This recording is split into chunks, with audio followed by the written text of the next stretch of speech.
me, Lord, to see your face. Help me, Lord, to see your face. Lord, renew my heart, Jesus. Thank you, Jesus.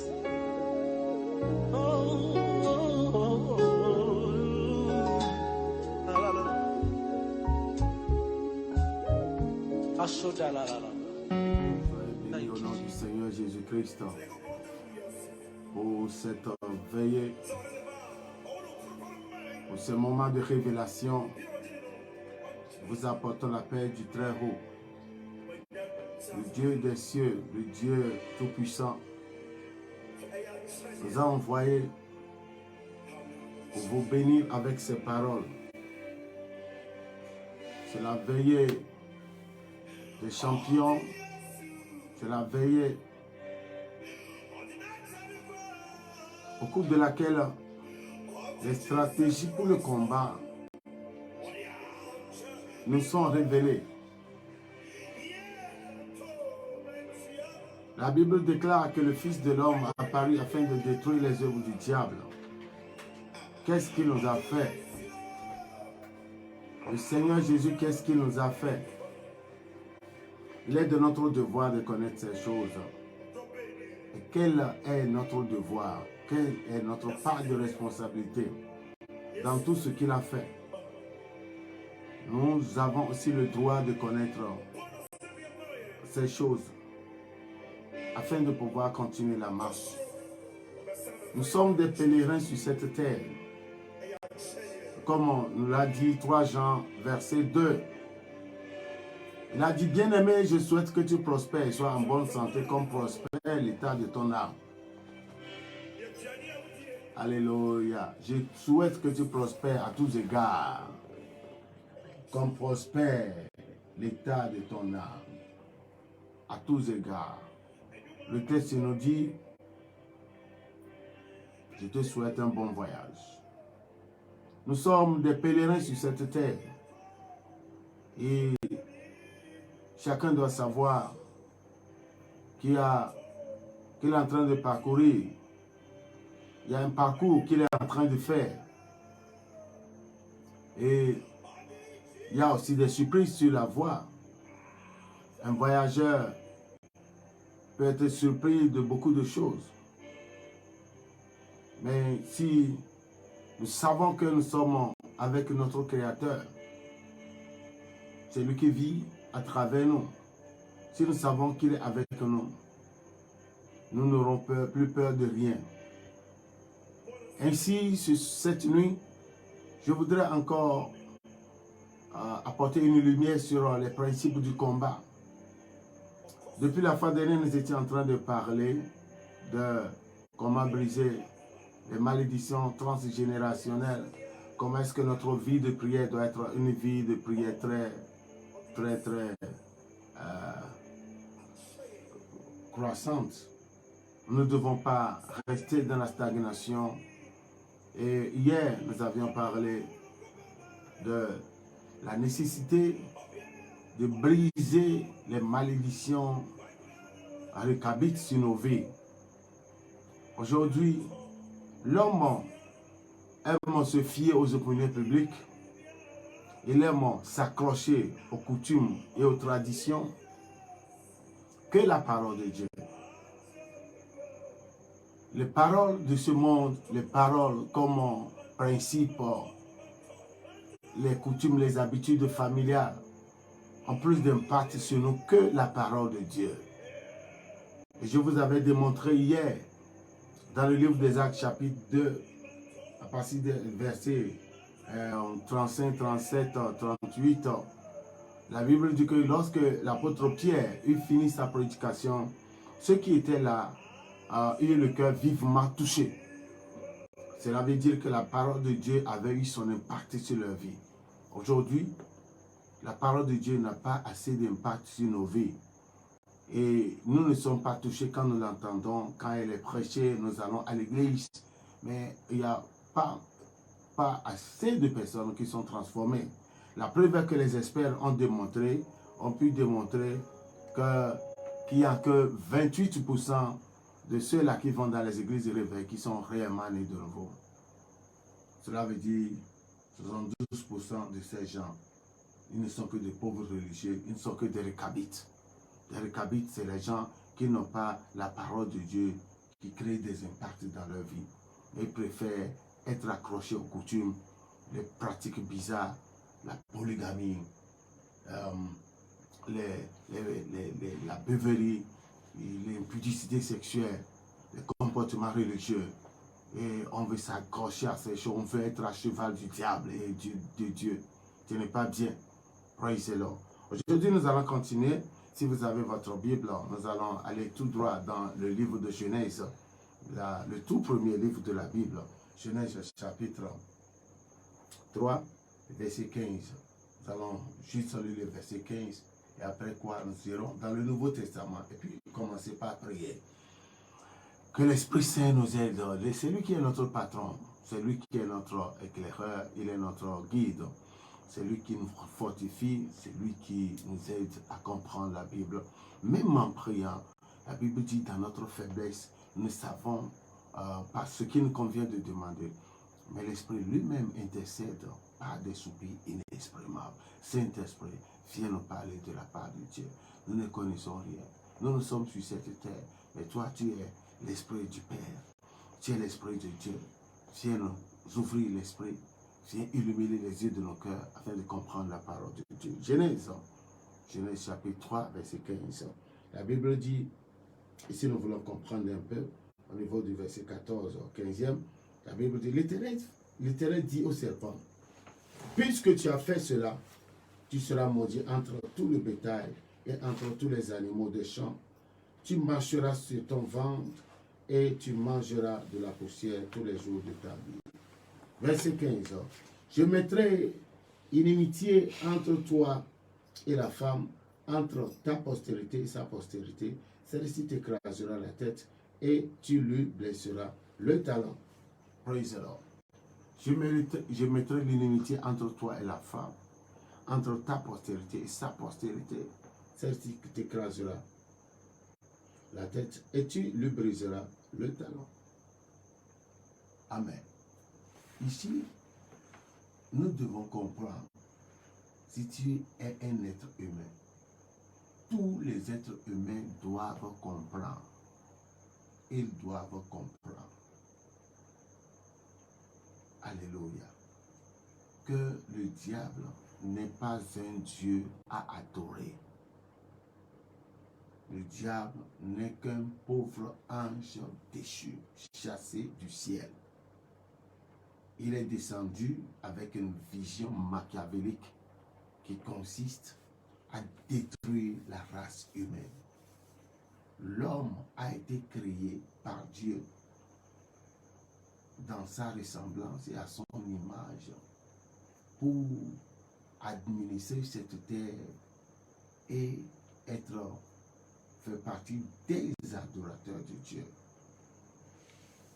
En réalité, l'homme a été créé pour remplacer Lucifer dans ses fonctions. L'homme est celui-là qui a pris la place de Dieu.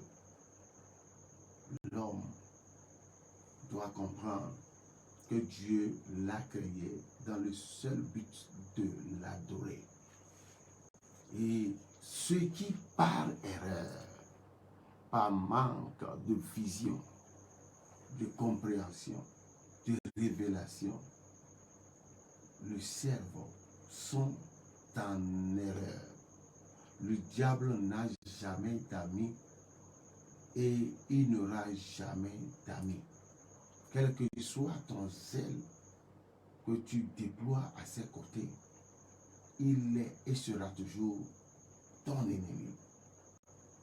C'est Dieu lui-même qui a semé la querelle, l'inimitié entre l'homme et le serpent, le diable, entre sa postérité et la postérité de l'être humain. C'est Dieu lui-même qui a créé, semé la querelle. Il a dit, je mettrai l'inimitié. On ne peut pas aller défaire ce que Dieu a fait.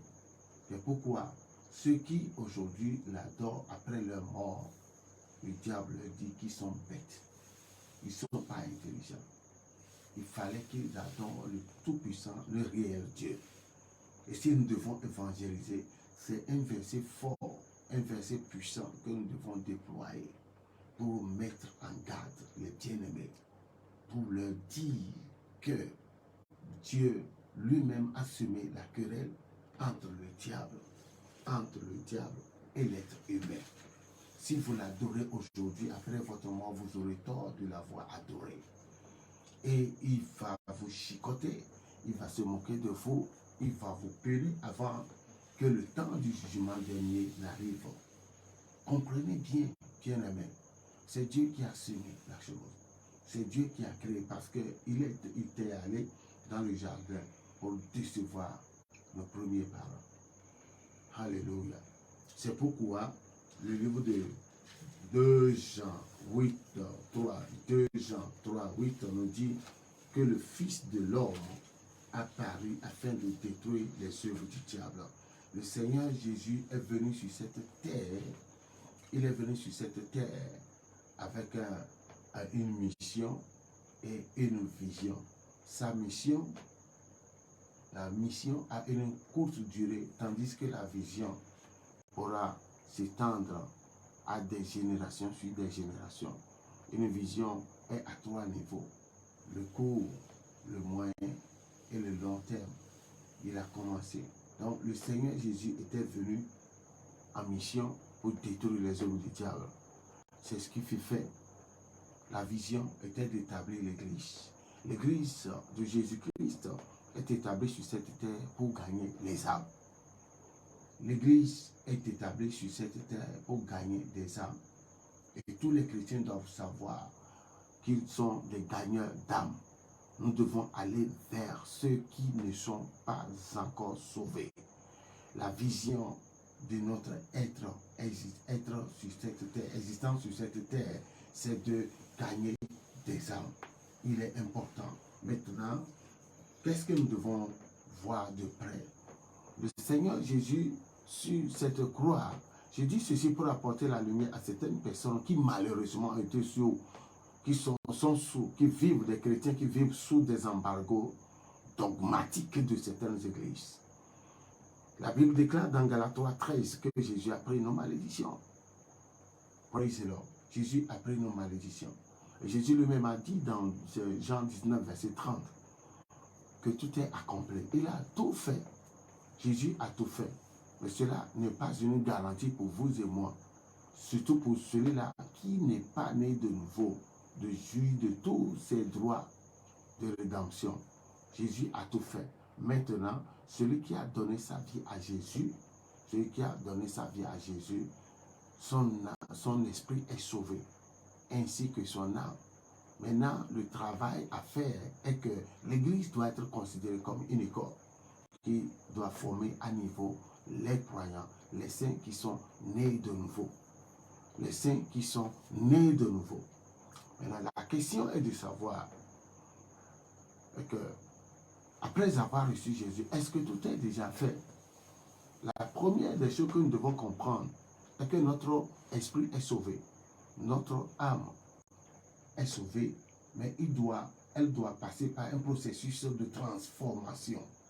Elle doit être rééduquée. C'est pourquoi la Bible dit d'offrir notre corps en sacrifice vivant, d'avoir un renouvellement de mentalité. Nous sommes dans Romains chapitre 12. Le renouvellement de mentalité, c'est un processus. Il faut arriver à travailler ton âme jusqu'à ce qu'elle soit disciplinée pour bénir le Seigneur comme nous l'a enseigné le roi David dans Psaume 103, verset 1er. Alléluia. Maintenant, est-ce à dire que mes malédictions sont complètement brisées parce que j'ai reçu Jésus?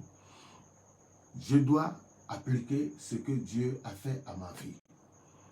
C'est-à-dire, je l'ai reçu, mon âme est sauvée, mais il y a des choses à faire, il y a des choses à régler.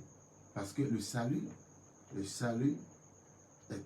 n'est pas un événement, c'est-à-dire j'ai reçu Jésus, mais je dois travailler.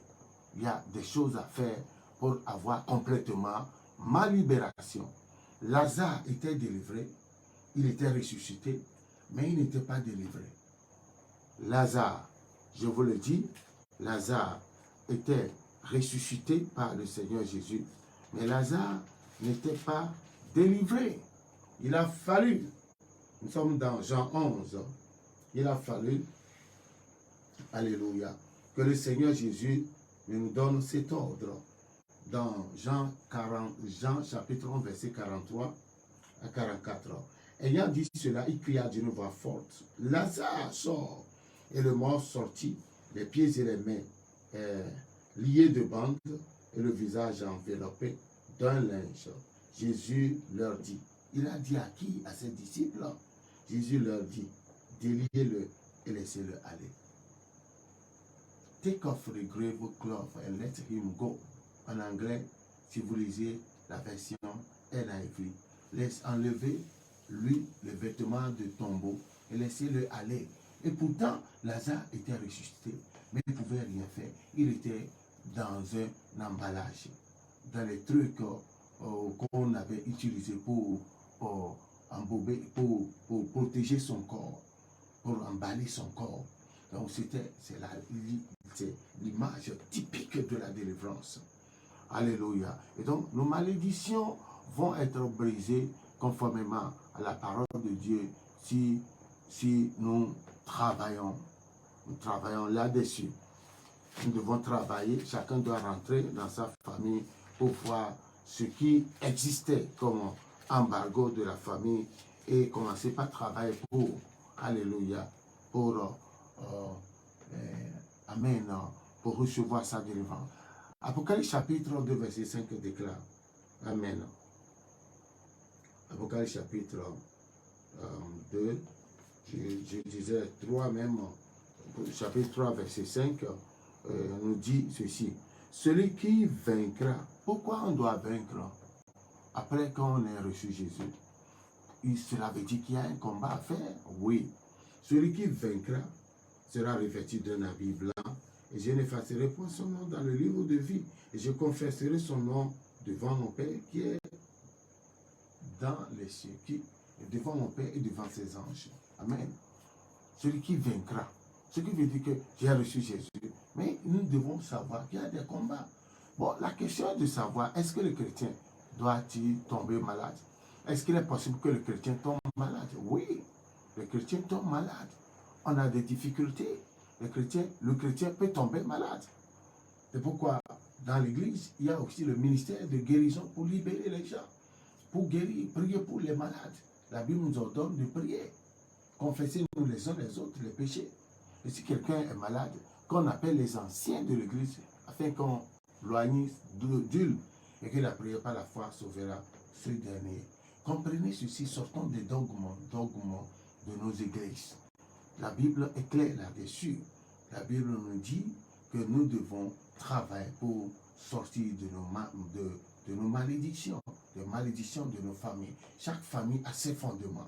Il y a des fondements polygamiques, il y a des fondements de retard, il y a des fondements de pauvreté chronique, générationnelle. Il y a des fondements de malédictions anti-mariage, les femmes qui ne vont jamais au foyer. Dans certaines familles, nous voyons qu'il y a des serpents, des esprits des eaux qui marient les membres de la famille. Et c'est ce qui fait que généralement, certaines femmes n'arrivent pas à aller au foyer. Elles vont au foyer, mais elles ne sont pas stables. Il y a des femmes qui font des enfants, plusieurs hommes, des enfants, un enfant à chaque homme, 3 enfants avec 3 différents hommes. Ce qui veut dire que cette femme est souffrante d'un esprit, elle est victime d'une attaque des esprits des eaux. Et le type de ce démon s'appelle, c'est un esprit qu'on appelle la sirène d'Insou, par exemple. La sirène d'Insou, c'est une sirène qui a 3 têtes. Et quand vous êtes une femme, vous ne pouvez pas faire tous vos enfants avec un seul homme. Vous devez aller d'homme en homme pour faire des enfants. Et pourtant, il y a des chrétiennes qui font ça, qui ont ces problèmes, qui vont au foyer, mais qui sont obligés de sortir de vitesse de ces liens de mariage par le divorce. Vous voyez ce que je suis en train de dire. Juste pour rassurer certains chrétiens qui sont inquiets et qui se posent la question, Est-ce qu'on a besoin encore de briser les malédictions? Parce que le Seigneur Jésus nous a déjà sauvés. Il a brisé les malédictions. Lisez bien vos Bibles. Cette nuit, nous allons prier. Nous allons prier. Alléluia. Nous allons prier. Si nous allons dire la vérité, malgré que nous ayons reçu Jésus, il y a des problèmes qui sont présents. Et Jésus lui-même nous a dit de prier pour ne pas tomber dans les tentations. C'est lui-même qui a ordonné que nous soyons libérés. Praise the Lord. Que nous soyons libérés. Il y a beaucoup de choses qui sont cachées dans la Bible que nos églises n'ont pas pu mettre en exergue. Cela veut dire que si mon église ne pratique pas quelque chose, la chose n'existe pas dans la Bible. Elle existe. C'est l'église qui n'arrive pas, les dirigeants qui n'arrivent pas à pouvoir les mettre au clair pour les croyants. Je voudrais vous encourager. Prenez vos Bibles, soyez comme des chrétiens de Béret. Étudiez vos Bibles et cherchez à avoir une relation personnelle, à bâtir votre connaissance. Nous devons sortir de l'enfantillage spirituel. Alléluia. Donc, nous sommes en train de parler des malédictions. Dieu lui-même a établi une inimitié entre le diable et l'être humain. Entre sa postérité et la postérité de l'être humain. Les malédictions récabites doivent être brisées. On a commencé depuis hier. Maintenant, cette nuit, nous allons attaquer un démon qu'on appelle l'esprit de pauvreté. C'est tout ce que nous allons faire cette nuit. L'esprit de pauvreté. Si vous pouvez rapidement ouvrir vos Bibles dans 2 Corinthiens 8 et 9, nous allons lire un seul texte sans trop de commentaires. 2 Corinthiens chapitre 8 verset 9. Nous allons voir ce que le Seigneur Jésus a fait lorsqu'il était sur cette terre. 2 Corinthiens chapitre 8 verset 9. Car vous connaissez la grâce de notre Seigneur Jésus-Christ, qui pour vous s'est fait pauvre, de riche qu'il était, afin que par sa pauvreté, vous fussiez enrichis. Jésus s'était fait pauvre, de riche qu'il était, afin que par sa pauvreté, nous fussions enrichis. Voilà maintenant une autre problématique qui se présente. Jésus a pris notre pauvreté. Il a pris votre pauvreté. Est-ce à dire que vous allez devenir automatiquement riche? Non. Non. C'est un état latent. Donc, je sais que je dois me lever pour travailler. Je dois me lever pour voir ce qui se passe dans ma famille. Et briser l'autel de pauvreté dans ma famille. Et commencer par appliquer les principes de prospérité pour pouvoir m'amener à la prospérité. Et quand je vais observer ces principes et en travaillant avec mes mains, je vais rentrer dans ma destinée. Alléluia. Financière. C'est simple. Jésus a pris déjà notre pauvreté. Mais pourquoi les chrétiens sont les derniers en liste quand il s'agit de parler du pouvoir financier? C'est-à-dire que ce que Jésus a fait n'a pas d'effet. Cela a des faits, mais c'est en état latent. Ma famille n'est pas ta famille. Mon sang, mon ADN n'est pas ton ADN. Ce qui se passe dans ma famille, ce n'est pas ce qui se passe dans ta famille. Alléluia. Il y a des familles qui ne sauvent pas beaucoup avant de commencer par prospérer. Il y a malheureusement certaines familles qui ont la sorcellerie. Les membres de cette famille souffrent beaucoup et elles font face à beaucoup de réalités de pauvreté. C'est ça. Donc, on ne peut pas se laisser embobiner par un certain nombre de dogmes, mais plutôt, nous devons rechercher la vérité. Jean 8, 32 déclare, vous connaîtrez la vérité et la vérité vous affranchira. Quand nous finissons par connaître la vérité, c'est maintenant elle qui pourra nous aider.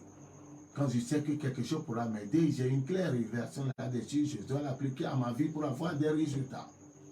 Je découvre une formule, je vais traiter un exercice, et je sais que c'est la bonne formule, je l'applique, je vais avoir les résultats. Amen. En un mot, si je sais ce que je veux, je dois pouvoir maintenant faire mon bon choix. Que le Seigneur vous bénisse. Donc, nous allons détruire tout hôtel de pauvreté. Il y a des comportements de pauvreté. Il y a les habitudes de pauvreté. Il y a les manières de pauvreté. Il y a l'ADN de pauvreté. Les riches, les familles riches mettent au monde des enfants riches parce que dans leur sang, il y a un germe de succès. Et quand vous voyez ces enfants, ils ont une manière différente de penser que les enfants des pauvres qui sont issus des ménages pauvres. Le pauvre est aigri. Le pauvre déteste le riche. Le pauvre, il ne m'est pas considéré.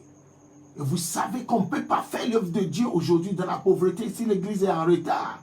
Ce qu'un pasteur pauvre va faire pendant 10 ans, le riche pasteur, dans l'espace de 6 mois à 1 an, il pourra le faire.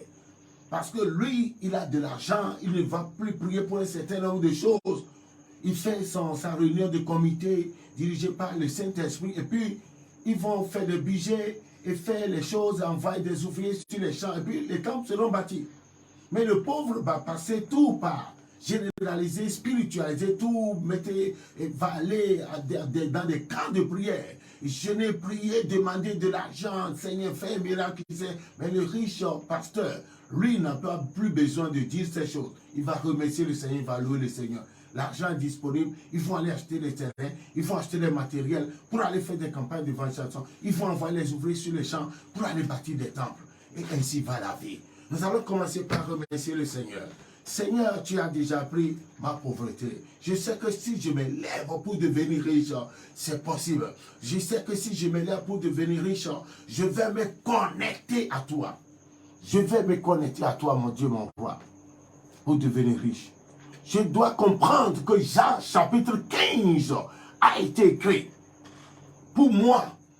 Que toi, Jésus, mon Seigneur, tu l'as écrit pour pouvoir me permettre, m'autoriser à me greffer à toi. La Bible déclare que tu es le cep et je suis l'une des branches. Je suis le sarment. Je suis le sarment.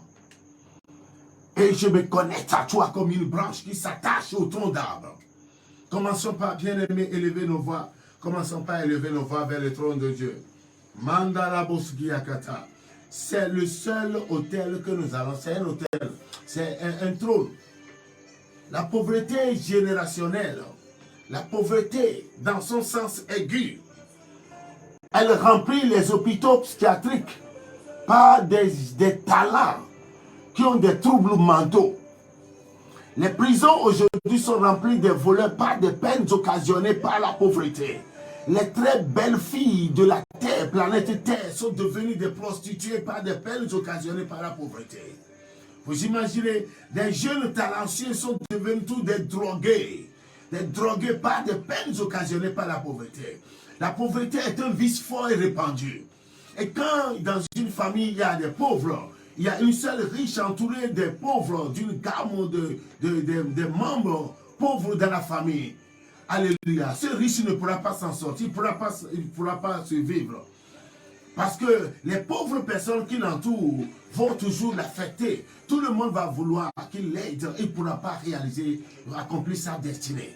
C'est important que vous sachiez que le Seigneur Jésus, des riches qu'il était, s'était fait pauvre, afin que par sa pauvreté, nous fussions enrichis. Alléluia. Et n'oubliez pas que la Bible est claire, que celui qui est sous une malédiction, vivant dans une communauté, il distribue sa malédiction avec les gens. Avec ses voisins, avec ceux qui sont à côté de lui. C'est pourquoi nous devons nous lever pour maintenant appliquer ce que le salut. Alléluia. L'œuvre que le Seigneur Jésus a accomplie sur la croix, sur nos vies. Nous devons nous lever pour les appliquer. Alléluia. Nous devons nous lever, nous devons nous lever, nous devons nous lever, nous devons nous lever. Pourquoi aujourd'hui le diable encourage beaucoup de chrétiens à ne pas payer leur dîme?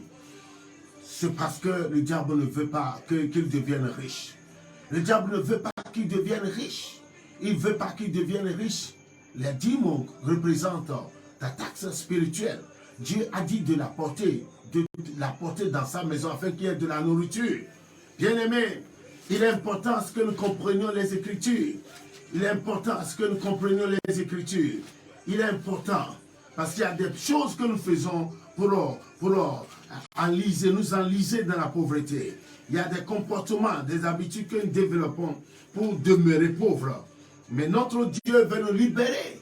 Notre Dieu veut nous libérer de ces choses. Alléluia. Ce qui permet au diable de nous attaquer, ce qui permet aux dévoreurs de nous attaquer, l'une des causes principales pour nous les chrétiens, nous gardant dans la pauvreté, c'est que nous ne comprenons pas que payer les dîmes ouvre les écrits des cieux sur nous. Je vais vous montrer ça tout à l'heure. Alléluia. Mais bien avant cela, commençons par remercier le Seigneur. C'est des malédictions à briser. Aujourd'hui, le monopole des richesses de cette planète Terre est sous le contrôle des agents du diable. Parce que les chrétiens ne veulent pas respecter les principes de prospérité. Élevons nos voix vers le trône de Dieu. Commençons par le remercier. Commençons par remercier le Seigneur. Commençons par élever nos voix vers le trône de Dieu. Merci Seigneur pour cette opportunité. Merci pour ce temps de révélation. Mon Dieu, mon roi, je viens de décrocher la vérité.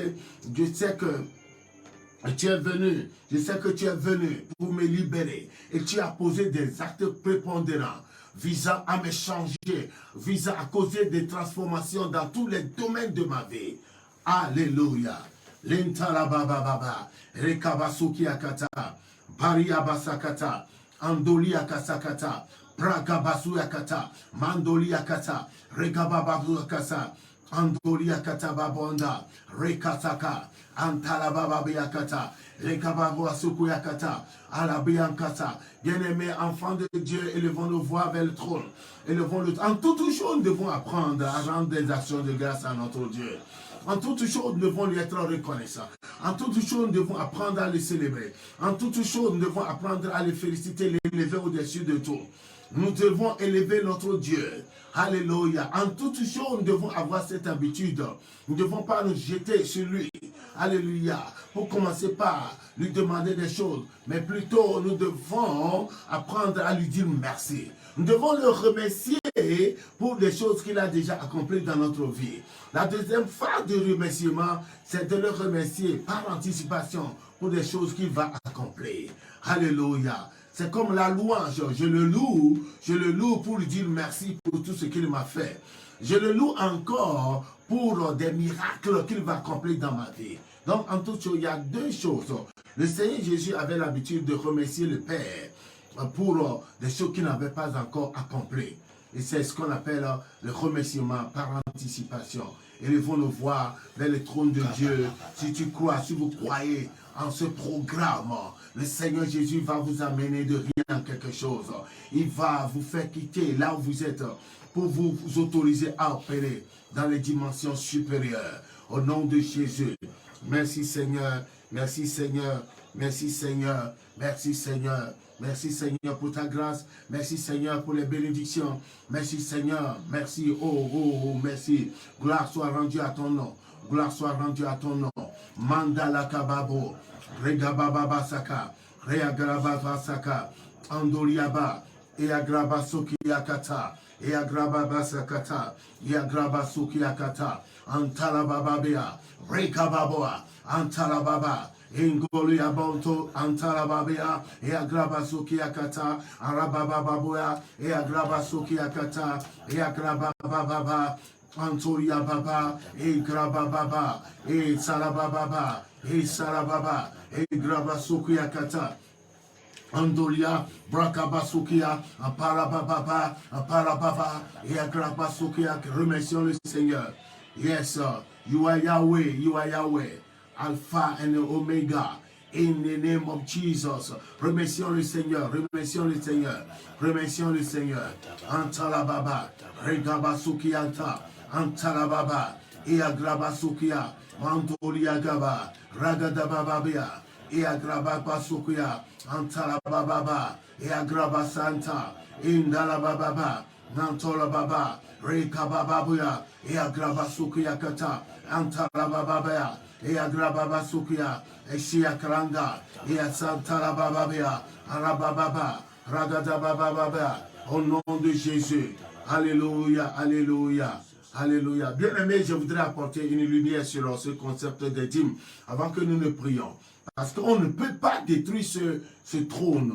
On ne peut pas détruire cet hôtel de pauvreté pour certaines personnes qui sont arrivées à une phase aiguë.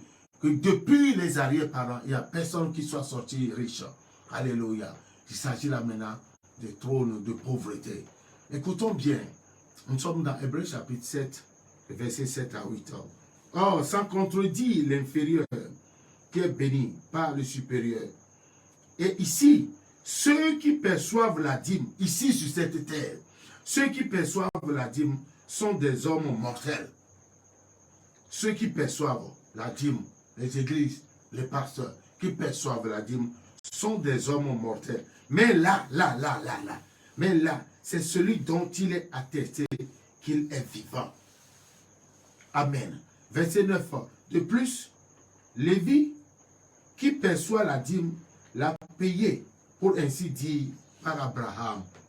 Alléluia. Car il est écrit, car il était encore dans les reins de son père lorsque Melchizedek alla au-devant d'Abraham. Praise the Lord. Le Lévi qui paie les dîmes. Il était en ce temps dans les reins d'Abraham. Les dîmes n'avaient pas commencé au temps de Moïse. Moïse était un arrière-fils d'Abraham.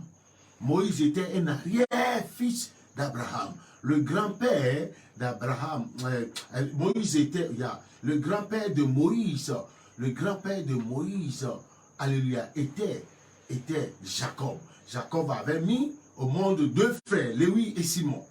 Amen. Lévi et Simon, Moïse est sorti de la tribu de Lévi. Lévi, ses parents ils ont fait un mariage de famille. Un mariage de famille. Je peux vous le montrer rapidement dans Exode chapitre, alléluia, Exode chapitre 6, rapidement, et pour juste vous expliquer quelque chose. Parce qu'aujourd'hui, il y a trop de brigandage, il y a trop de fausseté, des dogmes, des choses qui pourrissent les enfants de Dieu. Et surtout, comme nous n'avons pas assez de temps pour étudier la parole, les prédateurs sataniques sont sur le marché et ils intoxiquent les enfants de Dieu pour des choses qui ne devaient pas être dites. Alléluia. Nous sommes dans Exode chapitre 6, verset 20. La Bible dit Amram plutôt, c'est le père de Moïse maintenant, prit pour femme Jécobède, sa femme, amen, et elle lui enfanta Aaron et Moïse. Amram, amen, prit pour femme Jécobède, amen, sa tante, et elle lui enfanta Aaron et Moïse. Amen. Maintenant, le chapitre 3, verset 1 dit, Moïse, chapitre 2 plutôt, chapitre 2, verset 1. Un homme de la maison de Lévi avait pris pour femme une fille de Lévi. Voilà. Donc, les parents de Moïse étaient tous d'une famille, d'une tribu. Alléluia. C'est la tribu de Lévi. Et Jécobède, c'est la tante même de Amram, qui était le père de Moïse. C'est le grand-père direct, c'était Jacob. Donc, et Abraham était leur arrière-grand-père. Arrière-grand-père. Et c'est Abraham qui avait commencé par payer sa dîme. Amen. Maintenant, allons rapidement dans Malachie 3. Je vais vous expliquer que puis nous allons prier. Malachie chapitre 3. Alléluia. Vous devez comprendre un certain nombre de choses parce qu'il y a des gens qui n'arrivent pas à bien expliquer ce texte et ça prête à confusion. Malachie chapitre 3. Alléluia. Je n'avais pas prévu, mais Dieu veut que vous compreniez quelque chose. Amen. Malachie chapitre 3, versets 7 à 12. Depuis le temps de vos pères, vous vous êtes écartés de mes ordonnances. Vous ne les avez point observées. Revenez à moi, et je reviendrai à vous, dit l'Éternel des armées. Et vous dites, en quoi devons-nous revenir? Un homme trompe-t-il Dieu? car vous me trompez et vous dites en quoi t'avons-nous trompé. La Bible dit dans les dîmes et dans les offrandes. Amen. Vous êtes frappés par la malédiction et vous me trompez la maison tout entière. Apportez à la maison du trésor toutes les dîmes, afin qu'il y ait de la nourriture dans ma maison. Mettez-moi de la sorte à l'épreuve, dit l'Éternel des armées, et vous verrez si je n'ouvre pas pour vous les écluses des cieux, et si je ne répands pas sur vous la bénédiction en abondance. Il n'a pas dit la bénédiction. Le ciel va s'ouvrir. Et ce type de bénédiction, c'est que Dieu nous rendra employeurs. Nous aurons des skills intelligents pour créer nos propres choses. Et vous verrez si je ne répands pas sur vous la bénédiction en abondance. Vous aurez la capacité, l'habileté. Vous savez que la prospérité, c'est la connaissance. Proverbe 24, verset 4 déclare que les chambres sont remplies de biens précieux et agréables par la science. Alléluia. Donc, ceux qui aujourd'hui émergent, ceux qui aujourd'hui prospèrent, sont des hyper intelligents. Même dans le Coran, les musulmans sont instruits à payer leurs dîmes. Et à l'heure où je vous parle, au cours de ce mois d'août, de juillet, sinon c'est d'août, ils sont en train de payer leurs dîmes qu'on appelle Saka. Saka, il y a dans le Coran. Ils le font. Ils mettent de côté. Ceux qui ont des troupeaux de bœufs, c'est leurs imams qui vont compter le nombre de troupeaux. S'ils comptent de 1 bœuf jusqu'à 50, il enlève 1. Si ça va jusqu'au 100, il prend 2. C'est comme ça. Et c'est lui qui viendra faire le comptage et puis il met de côté les autres. Et après tout, on va les vendre pour lui envoyer l'argent. Je sais ce dont je suis en train. C'est pourquoi ces gens prospèrent. Ils pratiquent tout ce que nous devons faire. Alléluia. Ils pratiquent ça. Ils sont libéraux, ils dorment. Amen. Et c'est important. Nous continuons. Le verset 11. Pour vous, je menacerai celui qui dévore. Et il ne dévorera pas les fruits de la terre. Amen. Je menacerai celui qui dévore. Et il ne détruira pas les fruits de la terre. Et la vie ne sera pas stérile dans vos campagnes, dit l'Éternel des armées. Verset 12 dit, toutes les nations vous diront heureux, car vous serez un pays de délices, dit l'Éternel des armées. Donc, comprenez ceci. Ceux qui disent que ce n'est pas biblique, allez sur YouTube chercher les témoins d'un ex-satanique appelé le pasteur Jonas. Jonas n'est pas un nom compliqué. J-O-N-A-S. Allez sur YouTube, pasteur Jonas. Quand il était au service du diable, il y a plusieurs sorciers. Le diable leur a dit de tout faire pour empêcher les chrétiens de payer leurs dîmes. Si aujourd'hui d'autres disent de ne pas le faire, c'est parce qu'ils ont une autre inspiration, outre que celle que l'Esprit de Dieu nous donne. De tout faire pour ne pas payer les dîmes. Et ce pasteur, aujourd'hui, pasteur Jonas, à l'époque, agent du diable, il disait que les dimanches, il rentre dans les églises à l'heure des offrandes. Et le démon qui travaille les dimanches, il s'appelle l'esprit de pauvreté. Son nom c'est Achiel, qui rentre dans les églises pour empêcher les chrétiens de donner de bonnes offrandes à Dieu et de dîmer. Et au lieu d'être bénis pour sortir, ils sortent avec les malédictions. Toi qui as beaucoup d'argent sur toi, tu donnes des pièces. Tu donnes 500. Au lieu que tu pourras donner 10 000, 5 000, 2 000, tu donnes 500 quand tu as beaucoup de choses. Lisez bien Malachie chapitre 1, tout le chapitre après. Et vous verrez. Dieu n'est pas content quand ce qu'il nous donne, si nous voulons l'honorer, nous devons l'honorer en le considérant en tant que Dieu. Il dit, offrez-le à vos gouverneurs pour voir si vous recevront. Offrez-le à vos gouverneurs. Il s'agit là des offrandes. C'est pourquoi Dieu a dit, vous me trompez dans les offrandes et dans les dîmes. L'Ancien et le Nouveau Testament sont ensemble. Ils sont ensemble, hein? Ils sont ensemble. On ne doit pas les rejeter. Les seules pratiques qui ne sont plus à la vogue maintenant sont les sacrifices des bêtes. On ne pourra pas plus tuer les animaux, verser le sang sur quoi que ce soit à cause du sang de l'agneau qui a coulé sur la croix. Et donc, c'est juste pour vous apporter une lumière sur ça. Donc, ceux qui ne paient pas leur dîme, le diable attaque leurs finances. C'est ça la triste réalité. Le diable attaque leurs finances. Ils ont des problèmes, des problèmes financiers. C'est ce qui fait qu'ils ne pourront pas réaliser les choses. Et ils sont limités à des plafonds. Il y a beaucoup de chrétiens qui n'ont même pas de compte bancaire. Beaucoup de chrétiens qui ont des comptes bancaires qui ne sont même pas alimentés. Mais de l'autre côté, ces agents du diable sont sur, ils sont sur nos fortunes. Parce que le voleur, Satan, a volé notre argent pour les mettre à leur disposition dans le but de prendre leur âme et les conserver pour la damnation éternelle. Nous allons prier maintenant, bien-aimés. Si vous voulez devenir riche, on ne prie pas pour devenir riche, mais nous pouvons casser, alléluia, nous pouvons détruire l'autel et le trône de pauvreté. Et maintenant, vous allez vous appliquer pour devenir des chrétiens qui donnent.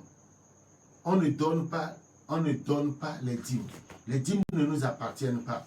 C'est comme nos impôts, nos taxes spirituelles. Nous devons les payer. Mais les offrandes, on utilise les offrandes pour honorer Dieu. Vous voyez ce que je suis en train de dire. Donc, si nous voulons réellement que notre statut financier change et que nous voulons sortir de sous les malédictions financières, il va falloir que nous appliquions là-bas. Que nos manières de donner, déjà le dimanche prochain, avant, on prépare les offrandes depuis la maison. Et nous prions sur ça. Et quand tu prépares ton offrande, tu mets de côté tes dîmes, tu vas commencer par prier pour les bénédictions financières. Quand je vais apporter mon offrande, Seigneur, dimanche à l'église, et mes dîmes, bénis la semaine pour moi. Ce n'est pas à l'église que tu vas prendre maintenant ce que tu as donné. Ce n'est pas à l'église que tu vas faire maintenant l'élection dans ta poche. Tu mets de la main dans ta poche pour choisir le billet le plus petit. Non, non, non, non. Tu dois tout préparer. Les anglophones sont instruits. C'est pourquoi chaque membre prépare son enveloppe sous un pli fermé. Ils mettent son offrande sous un pli fermé. Ils mettent son offrande dans une enveloppe bien préparée, bien arrangée, bien propre. Parce que Dieu est une grande autorité. On ne doit pas lui donner de l'argent plié. Praise the Lord. Élevons nos voix vers le trône de Dieu. Élevons nos voix. Tous les dévoreurs qui attaquent nos finances, les autels de pauvreté depuis le temps ancien, les autels de pauvreté qui sont venus dans la famille, par la sorcellerie, par des pratiques occultes, par les damnations, ce qui fait que la famille n'émerge pas, ce qui fait que nous avons des talentueux, des ingénieurs, des enfants, nos enfants qui sont très super, qui sont très intelligents, qui ont reçu le bac, mais les parents n'ont pas de moyens pour continuer, pour les permettre de continuer les études par des peines occasionnées par la pauvreté. Ça doit changer. Seigneur, j'élève ma voix vers ton trône. Élevons nos voix vers le trône de Dieu et commençons par prier. Nous voulons changer. Nous voulons nous accorder à ce que le Seigneur Jésus a fait. Par conséquent, nous prions maintenant. Je prie pour détruire l'autel de pauvreté. Je demande que Seigneur, tu changes tout dans ma vie. L'autel de pauvreté, le trône de pauvreté, dans la vie de ceux qui sont connectés, les habitudes de pauvreté, mentalité de pauvreté, comportement de pauvreté, Oh Seigneur, libère-nous, libère-nous, libère-nous. Les démons qui sont les esprits d'avarisme, qui font qu'au lieu d'être libéraux, au lieu d'être des chrétiens qui sont libéraux, qui donnent libéralement, qui ont le don de générosité, nous devenons des peines, des avares. Alléluia. Proverbe chapitre 11 verset 24 déclare que celui qui épargne à l'excès ne fait que s'appauvrir, mais celui qui donne libéralement ne devient plus riche. Proverbe 11 24. Proverbe 11 24. Tous les démons qui font que je devienne un pingre, je devienne avare, je ne donne pas, je n'assiste pas les démunis, les pauvres qui sont à côté de moi, qui n'ont rien à manger. Ah Seigneur, je me débarrasse de ces esprits, Saint-Esprit âgé. Prie maintenant pour demander à Dieu, au nom de toute pauvreté dans mon sang, tout germe de pauvreté dans mon sang, dans ma famille, dans mes comportements, dans mon âme, je me débarrasse de toutes ces choses dans le nom de Jésus. Oh Seigneur, agis maintenant. Agis et change ma vie. Agis et change ma vie. Agis et délivre-moi. Délivre-moi.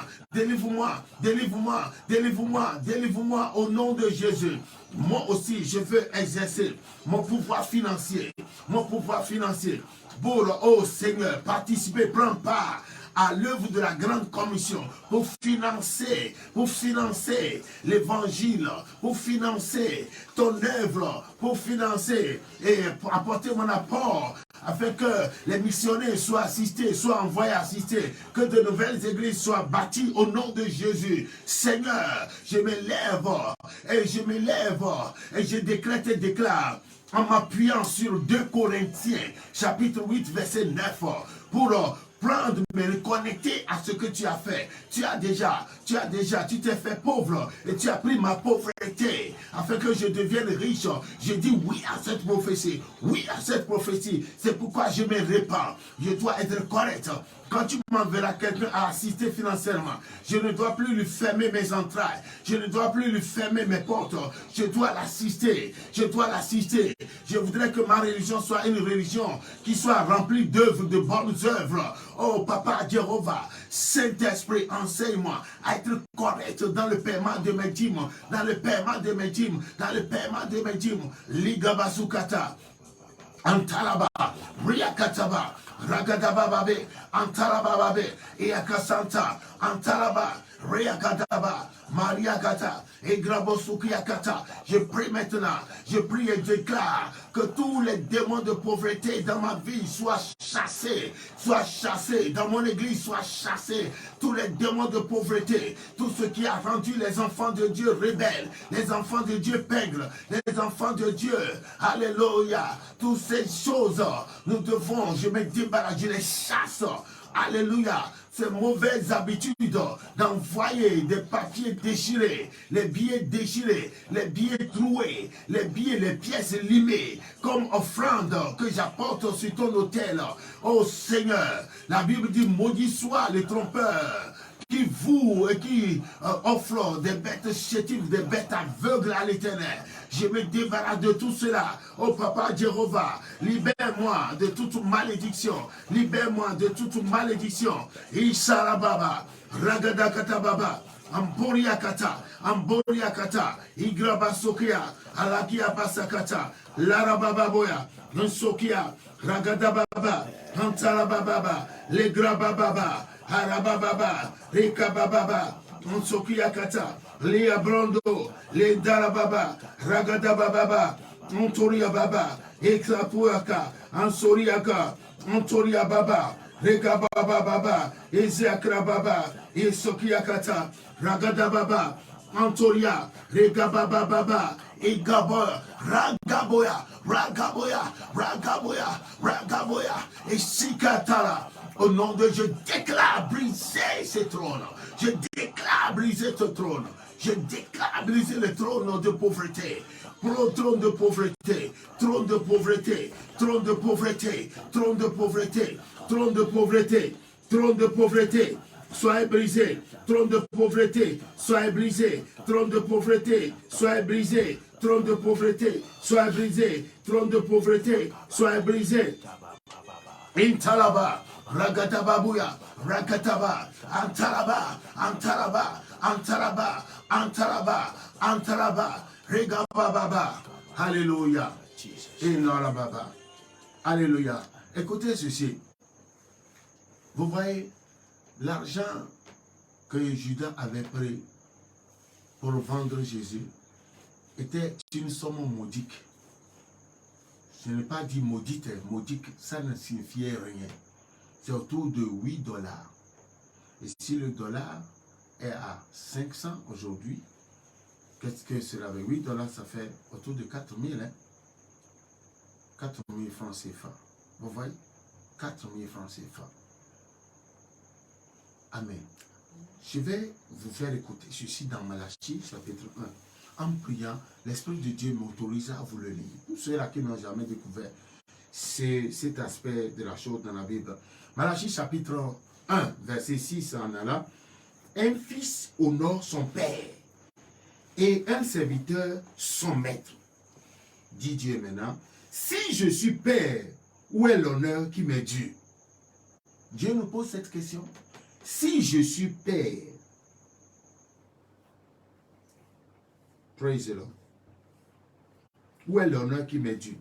Si je suis maître, où est la crainte qu'on a de moi? dit l'Éternel des armées, à vous sacrificateurs, aujourd'hui à vous pasteurs, c'est les pasteurs qui sont les dirigeants d'église, c'est nous qui enseignons mal aux fidèles. Comment est-ce que, alléluia, doivent honorer? Si nous ne mettons pas ceci en pratique, c'est nous qui sommes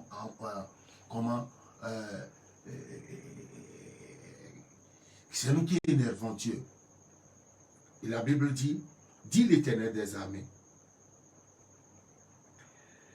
à vous sacrificateurs qui méprisez mon nom et qui dites, en quoi t'avons-nous méprisé? En quoi avons-nous méprisé ton nom? Et la Bible dit, vous offrez sur mon autel des aliments impurs. Et vous dites, en quoi t'avons-nous profané? C'est en disant, la table de l'Éternel est méprisable. Quand vous offrez en sacrifice une bête aveugle, n'est-ce pas mal? Quand vous offrez une boiteuse ou infirme, n'est-ce pas mal? C'est quand tu as de l'argent sur toi, à la maison, tu viens et tu donnes des pièces. J'ai vu jusqu'aux États-Unis des messieurs responsables. Pendant les offrandes, ils mettent $1 dans la boîte à offrande. $1. Des messieurs qui pouvaient au même moment donner comme offrande $50, $100. S'ils pouvaient, ils ont compris, ils avaient compris qu'il fallait honorer Dieu. Un papa, une maman qui met $1 dans la boîte comme offrande. Cela veut dire, une bête, c'est une bête chétive. C'est une bête aveugle. Quand tu as ton chéquier dans le sac, qui pourra faire, même si c'est $20, même si c'est $10, mais tu donnes $1. Vous voyez ce que je suis en train de dire? C'est ce que la Bible dit, une bête chétive, une bête aveugle. Amen. N'est-ce pas mal? Offre-le donc à ton gouverneur. Te recevra-t-il bien? Te fera-t-il bon accueil? Dit l'Éternel des armées. Priez Dieu maintenant pour qu'il ait pitié de vous. C'est de vous que cela vient. C'est les pasteurs qui n'enseignent pas bien. C'est les hommes de Dieu qui n'enseignent. C'est de vous que cela vient. Les anglophones ont éduqué le leur. Et chaque chrétien a compris qu'il fallait donner de bonnes offrandes à Dieu. Et ça se prépare depuis la maison. Et après maintenant, ils disent offering time, blessing time. Et pendant ce temps, ils donnent avec joie, dans la joie, en dansant. Offering time, blessing time. C'est de vous que cela vient. Alléluia. La Bible est claire. Alléluia. Priez donc maintenant pour qu'il ait pitié. Priez donc Dieu maintenant pour qu'il ait pitié de vous. Car c'est de vous que cela vient. Vous recevra-t-il favorablement, dit l'Éternel des armées. Lequel de vous fermera les portes? Alléluia. Les portes pour que vous n'allumiez pas en vain le feu sur mon autel. Je ne prends aucun plaisir en vous, dit l'Éternel des armées. Et les offrandes de votre main ne me sont point agréables. Car depuis le lever du soleil jusqu'au soleil couchant, mon nom est grand parmi les nations. Et en tout lieu, on brûle l'encens en l'honneur de mon nom. Et l'on présente, alléluia, et l'on présente des offrandes pures. Il dit, son nom est grand, car grand est mon nom parmi les nations, dit l'Éternel des armées. Mais vous le profanez en disant, la table de l'Éternel est souillée. Et ce qu'elle rapporte est un aliment méprisable. Vous dites qu'elle fatigue. Et vous le dédaignez, dit l'Éternel des armées. Cependant, vous amenez ce qui est dérobé, boiteux et infirme. Et ce sont des offrandes que vous faites. Puis-je les agréer par vos mains, dit l'Éternel. Maudit soit le trompeur qui a dans son troupeau un mâle et qui vous, alléluia, et qui vous et sacrifie au Seigneur une bête chétive. Car je suis un grand roi, dit l'Éternel des armées, et mon nom est redoutable parmi les nations. On dit, maudit soit le trompeur qui a dans son troupeau un mâle et qui voue et sacrifie au Seigneur une bête chétive. Maudit soit le trompeur. Le trompeur, c'est que tu as dans ton sac des billets de grosses coupures. 10 000, 5 000. Alléluia. Nous sommes en CFA. 2 000, 1000 francs, 500. Mais pendant l'offrande, tu prends 500. Tu as un mâle, une bête mâle. Mais tu donnes une bête, alléluia. La Bible dit chétive. 500, c'est une offrande chétive. La Bible dit que celui qui le fait, il est maudit. C'est pourquoi le pasteur Jonas, dans son témoignage, a dit les moments d'offrande, les dimanches, c'est en ce moment que le démon de pauvreté qu'on appelle acquiert rentre. Au lieu que les gens donnent de bonnes offrandes, ceux qui font de maigres offrandes, au lieu d'être bénis, sont maudits avant de quitter l'église pour retourner. Allez sur YouTube, tapez ex-pasteur Jonas, il a des gammes de témoignages. Écoutez attentivement. Il était au service du diable pendant 25 ans. Maintenant, il est né de nouveau.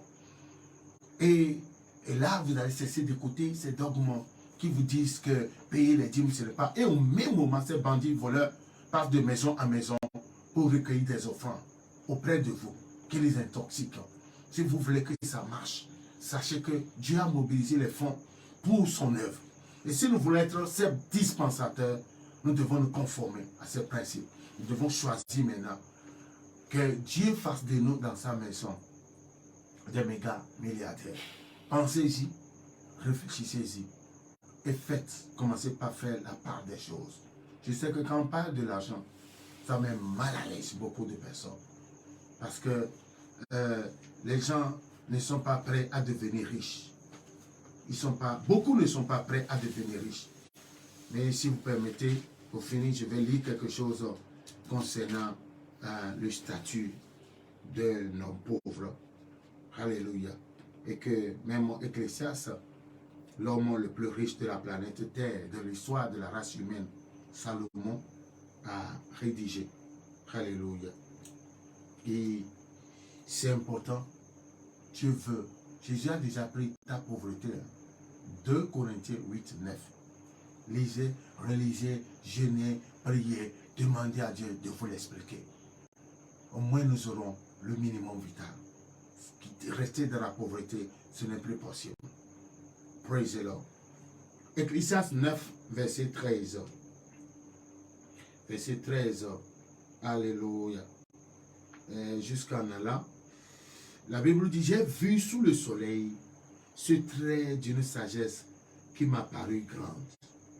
Il y avait dans une ville, avec un peu d'hommes dans son sein, un puissant roi, un puissant homme. Il y avait dans une ville, il y avait dans son sein, il y a peu d'hommes dans son sein.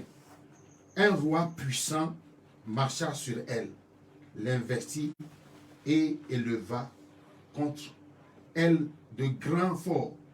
Il s'y trouvait un homme pauvre et sage qui sauva la ville par sa sagesse, et personne ne s'est souvenu de cet homme pauvre. Verset 16. Et j'ai dit, la sagesse vaut mieux que la force. Cependant, la sagesse du pauvre est méprisée et ses conseils ne sont pas écoutés. La sagesse du pauvre est méprisée et ses conseils ne sont pas écoutés. Le pauvre a sauvé la ville, mais il n'a pas été reconnu. Pourquoi? À cause de son statut de pauvreté. Vous voyez, le pauvre a sauvé la ville. Amen.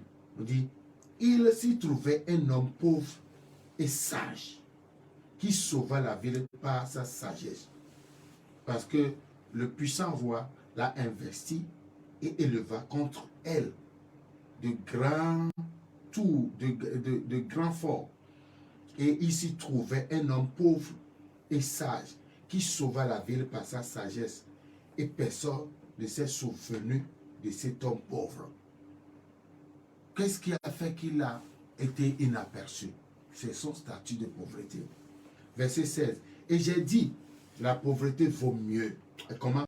La sagesse vaut mieux que la force. C'est bien.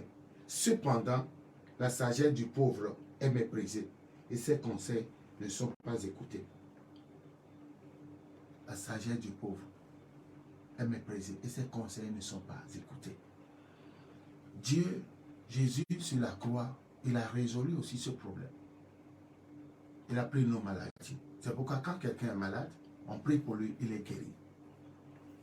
Si tu veux te marier, tu te lèves, tu t'accapares de cette promesse, Dieu va restaurer ce domaine. Il s'agit des finances. Jésus a pris notre pauvreté. Si je me lève pour appliquer ces principes à ma vie, les choses vont commencer par marcher pour moi. Tout est en état latent. C'est comme un repas servi, un buffet sur les tables superposées. Donc celui qui a faim pour aller faire le choix, son repas, le choix de son repas, ses repas, il va manger. Tout est fait prêt, tout est servi. Jésus a dit que tout est accompli. Mais ce n'est pas automatique, c'est en état latent. Si j'ai la révélation de quelque chose, la Bible est là, je vais me lever pour l'appliquer à ma vie et j'aurai des résultats. Ce n'est pas une fin en soi, ce n'est pas parce que j'ai reçu Jésus que tout va automatiquement changer dans ma vie. Non. Même le travail que tu as, si tu ne vas pas au boulot, tu ne seras pas payé par ton employeur. Il va falloir que tu ailles au boulot et pourtant tu es chrétien, tu as reçu Jésus. Normalement, tu ne devais pas travailler avant de manger. Donc, il ne faut pas que nous nous arrêtions au niveau de « j'ai reçu Jésus, est-ce que j'ai besoin de prier encore? Est-ce que j'ai besoin de délivrer? Est-ce que j'ai besoin de faire le combat? Est-ce que le diable continue, tu ne veux pas te combattre? Oui. Si oui, est-ce que tu vas dire que j'ai déjà bu de l'eau? Est-ce que je dois encore continuer, tu ne veux pas boire de l'eau? Ouais. Est-ce que tu vas faire le oui, tu vas aller pisser? L'eau que tu as pris va sortir va sortir, tu dois, ton corps aura besoin d'eau. En temps normal, on doit prendre de 2 à 3 litres d'eau par jour. Le corps en a besoin pour son fonctionnement. Praise the Lord. Donc, nous devons quitter cette dimension de petit raisonnement de la basse-cour pour grandir comme des aigles. Alléluia. Nous sommes des pèlerins. Nous devons continuer notre voyage jusqu'à la fin de la mission de chacun. Soyez bénis. Que le Seigneur vous garde. Écoutez, réécoutez. Je sais que la vidéo, l'émission de cette nuit, c'est une émission curative. C'est une émission qui va nous guérir les chrétiens francophones de ces concepts féodaux. Et ce qui nous maintient dans la pauvreté. Ce qui fait que les anglophones nous ont déjà dépassés. Nous devons nous réveiller. C'est l'aspect là, l'aspect financier qui fait que nous ne pouvons pas nous égaler à eux. Sinon, c'est le même Dieu. Il ne prie pas plus que nous. Mais en ce qui concerne le fait de donner, le fait de se lever pour réaliser des projets, nous sommes très lents parce que nos entrées sont très maigres. Vous voyez ce que c'est en train de dire? Parce que nous n'avions pas vite compris que c'est en donnant le peu que nous avons que Dieu va nous élever financièrement. Soyez grandement bénis et que le Seigneur vous fortifie à tous égards au nom de Jésus-Christ. Amen. Just lift your hands and pray, say, Father, I want to see your glory. Father, I want to see your face. I want to see your glory in my life. I want to see your glory in my family, in my business.